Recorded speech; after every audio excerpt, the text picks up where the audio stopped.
Guys ക്യാമസോട്സ് here. നമ്മുടെ YouTube ചാനലും ലൈവ് സ്ട്രീമും സ്റ്റാർട്ട് ചെയ്തിട്ട് ഇന്നേക്ക് 1 മാസമായി. ആദ്യം തന്നെ ലൈവിൽ നിങ്ങൾ തരുന്ന സപ്പോർട്ടിനും ഇൻസ്ട്രക്ഷൻസിനും ഒരുപാട് നന്ദി. സോ ഈ ഒരു വീഡിയോ എന്താണെന്ന് വെച്ചിട്ടുണ്ടെങ്കിൽ നമ്മുടെ ഫസ്റ്റ് ലൈവിലെടുത്ത ഒരു 1 vs 4 ക്ലച്ചാണ്. ഈ ഒരു സംഭവം നടക്കുന്നത് 3.9 അപ്ഡേറ്റിലാണെങ്കിലും ഫസ്റ്റ് ലൈവ് ക്ലച്ച് ആയതുകൊണ്ട് തന്നെ എനിക്കിത് സ്പെഷ്യലായിട്ടുള്ള ഒന്നാണ്. സോ നമ്മുടെ ചാനലിലെ ഫസ്റ്റ് ഷോർട്ട് വീഡിയോ ആയിട്ട് ഇത് തന്നെ അപ്ലോഡ് ചെയ്യാമെന്ന് കരുതി. ഈ ഒരു വീഡിയോൻ്റെ ലാസ്റ്റ് ഒരു 1 vs 4 സിറ്റുവേഷൻ ഈസി ആയിട്ട് നിങ്ങൾക്ക് എങ്ങനെ ഹാൻഡിൽ ചെയ്യാൻ പറ്റും എന്നതിനുള്ളൊരു ടിപ്പ് കൂടെ ഞാൻ ആഡ് ചെയ്തിട്ടുണ്ട്. സോ നിങ്ങൾ ആദ്യം ഈ ഒരു സിറ്റുവേഷൻ ഞാനിങ്ങനെ ഹാൻഡിൽ ചെയ്യുന്നു ജസ്റ്റ് ഒന്ന് കണ്ടു നോക്കൂ.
കളിക്കുന്നോടാ നീയൊക്കെ.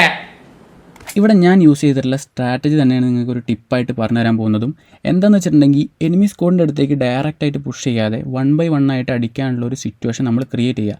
സോ ഇങ്ങനെ ചെയ്യുന്നതിലൂടെ ഈസി ആയിട്ട് നമുക്ക് ആ ഒരു ഫൈറ്റ് ക്ലച്ചാക്കിയിട്ട് കൺവേർട്ട് ചെയ്യാൻ വേണ്ടി കഴിയും. അപ്പോൾ ഈ ഒരു വീഡിയോ നിങ്ങൾക്ക് ഇഷ്ടപ്പെട്ടിട്ടുണ്ടെങ്കിൽ ലൈക്ക് ചെയ്യുക, നിങ്ങളുടെ അഭിപ്രായങ്ങളും നിർദ്ദേശങ്ങളും കമൻറ്റായിട്ട് അറിയിക്കുക. ഇതേപോലത്തെ വീഡിയോസ് നമ്മൾ ഇനിയും അപ്ലോഡ് ചെയ്യും. സോ നിങ്ങൾ നമ്മുടെ ചാനൽ ജസ്റ്റ് ഒന്ന് സബ്സ്ക്രൈബ് ചെയ്ത് ബെല്ലൈക്കൺ ക്ലിക്ക് ചെയ്ത് വയ്ക്കുക. നമ്മൾ റോഡ് ടു 100 സബ്സ്ക്രൈബേഴ്സാണ്. പിന്നെ 3.9 അപ്ഡേറ്റ് മിസ് ചെയ്യുന്ന നിങ്ങളുടെ ചങ്കിന് ഈ ഒരു വീഡിയോ ഷെയർ ചെയ്യാൻ മറക്കരുത്. അപ്പോൾ നെക്സ്റ്റ് വീഡിയോയിൽ കാണുന്നവരേക്കും ബൈ ബൈ.